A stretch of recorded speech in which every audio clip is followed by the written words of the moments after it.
kulanti wacan oo wanaagsan daawadayaal, halkani waa kanaalka xogta maanta oo alaabaan idinkugu soo gudbino war wixii ka jira dunida dacaladeeda.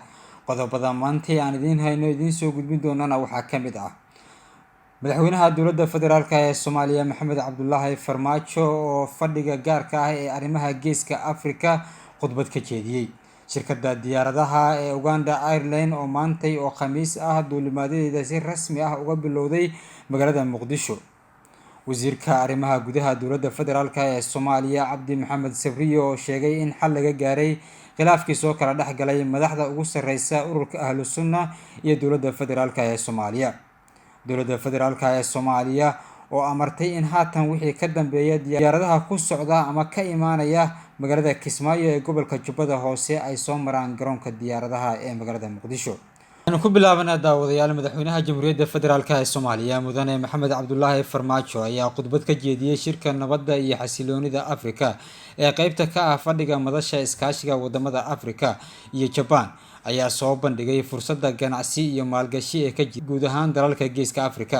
madaxweynaha ayaa tilmaamay muhiimadda ay leedahay in la garab istaago wadamada geeska Afrika qorshahooda horumarineed laguna dhiirigeliyo tallaabooyinka horusocodka leh ee ay qaadeen oo salka ku haya deris wanaagga, iskaashiga iyo isku duubnida dhaqaale iyo midda amni. waxaan si cad u qeexayaa in qorshaheena muddada fog uu ku qotomo sidii aan mar labaad u soo celin lahayn kaalinteena aan ku leenahay geeska Afrika, arrinkaasi oo aan ka sameynay bilow fiican kadib markii aan hormuud ka noqonay dadaaladii dib u heshiisiineed iyo iskaashigii saddex geesoodka ahaa ee dalalka Soomaaliya, Eritrea iyo Itoobiya.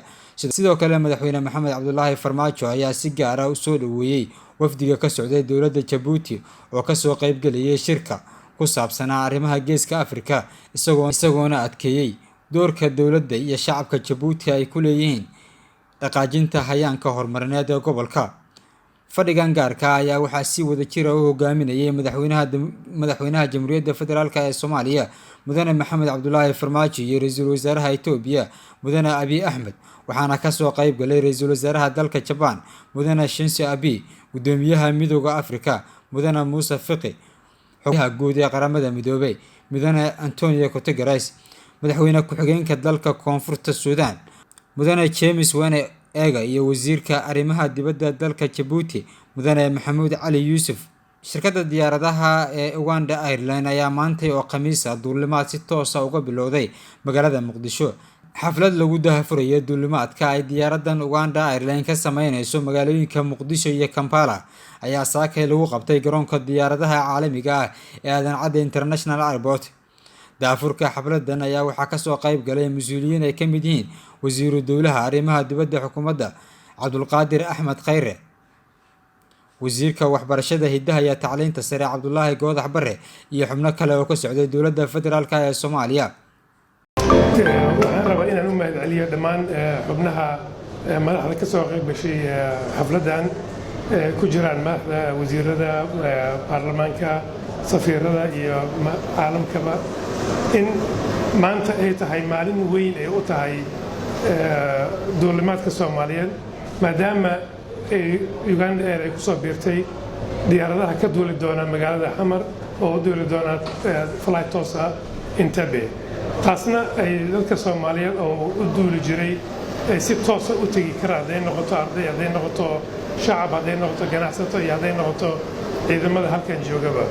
marka saas daraaddeed waxaan u mahadcelinaynaa dowladda Uganda iyo shirkadda Uganda Air iyo dadkii keenay oo dhan.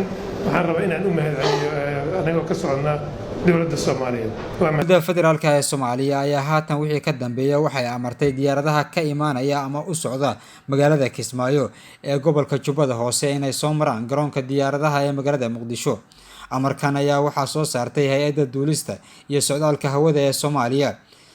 saraakiisha hay-addu ma aysan shaacin sababta rasmiga ah ee ka dambeysa amarkan ay soo saareen, waxaana la ogeyn ilaa hadda waxa uu ku qotomo amarkan dowladda federaalk ee Soomaaliya ay soo saartay oo ay ku amrayso in diyaaradaha ka imaanaya magaalada Kismaayo iyo kuwa u socda ay soo maraan garoonka Aadan Cadde International Airport.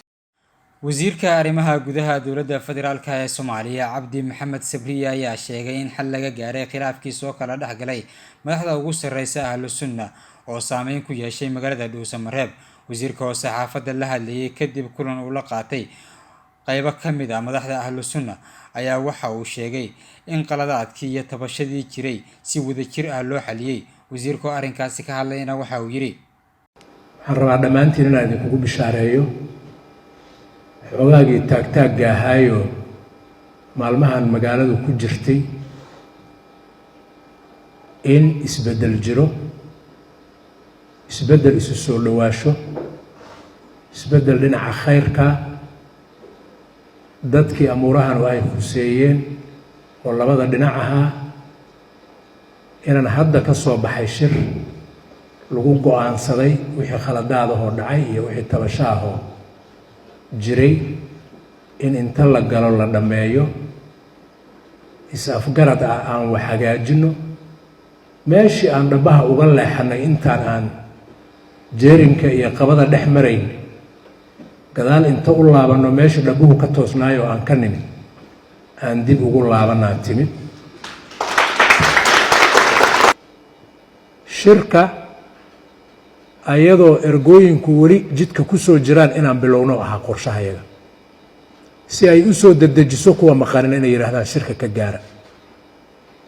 waxyaabihii magaalada ka dhacdhacayay iyo kala shakigii iyo dhaqdhaqaaqii muujinayay inaan la ysku raacsanayn arrinka ayaa saameeyey.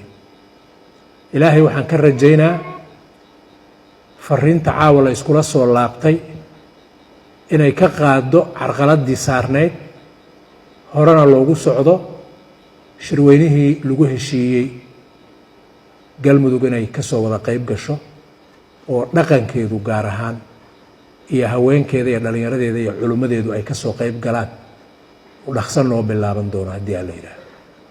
barnaamijka marka dib u heshiisiinta culayskiisu kuma salaysna reer hebelaa ayaan hore 5 nin naga dilay annaguna 4 aan ka dilnay, ninkii ziyaadada ahaa hana la siiyo in meel loo fariisto uma badna. culayskiisu kaas ma aha. degaanan annagu deganaynay naga durugsadeene ma la dagaalnamase waa nooga kicinaysaan maaha.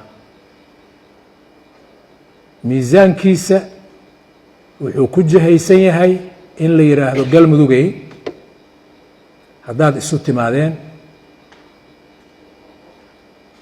dowlad idinkala dhicisa, dowlad waxaa idinkala jira idiin kala qaada, tuugga idinka qabatoo xabis geysa, cadaalad keenta, nabadgelyo keenta, adeegyada galmudug u baahan tahay bixisa, horumar iyo maamul aad kula tartantaan dowlad goboleedyada idinka tega keenta. taasaa waqti u heli doonta, dhaqaale u heli doonta, 4 sano ay haysato waqtiya waxa idinkala jira inay idin kala celiso. aan aadno dowlad goboleedkaas inaan dhisno.